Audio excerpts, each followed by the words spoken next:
Hi everyone, Happy New Year. LJ Gnaga here with LJ Realties, and today we're gonna take a few minutes to talk about what I foresee for 2022. So, if you've been following along for the last little while, you see that we talk about all things real estate, all things personal development, mindset, growth, budgeting, you name it. But today I'm gonna focus particularly on what are my expectations of 2022? What do I expect to happen this year?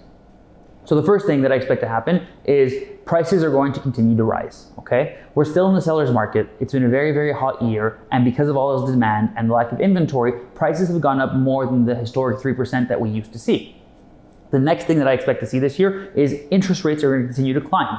At the end of 2021, we saw the 5-year fixed rate floating around 2.75 and the variable rate at about 1% off of prime. So we were sitting at about 145 effective, okay?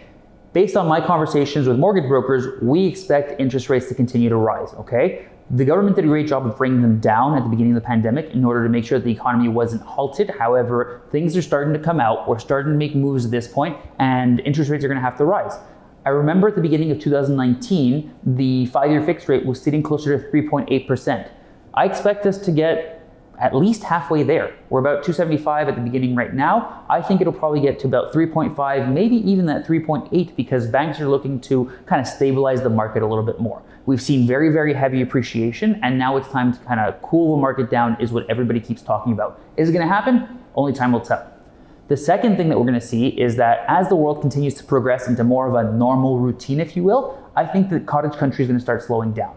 We're already seeing a bit of a slowdown compared to what it was through all of 2020 and the first half of 2021. However, I think that now prices are going to start to be a little bit more balanced. As people continue their life in the more Montreal-centric environment, if you will, cottages are going to start to decrease in price a little bit. It's not going to be substantial, it's not going to be dramatic, but I do think that you're going to start seeing a lot less of the multiple offer bids, and people are going to put a bit more value on city living again. Offices are opening up, and that's just going to lead to people realizing that they don't want to spend as much time in their cars anymore, and that they want to spend more time close to whatever they have to do every single day. The next thing we're going to see is a huge improvement in digitalization. A lot of companies are already making huge moves in 3D tours and floor plans and staged photos, everything of that nature. I think you're going to see more and more players doing that in order to kind of level the playing field. I think we're going to start seeing brokers that have really not done a great job at marketing properties properly are going to start having a much more difficult time.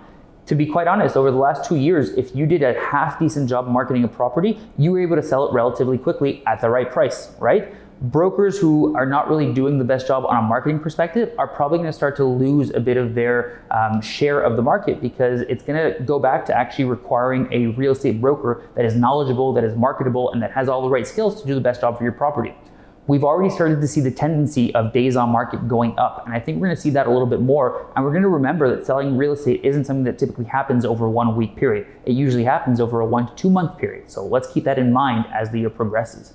These are some of my predictions for 2022. I look forward to seeing how it plays out. Take care and see you next week.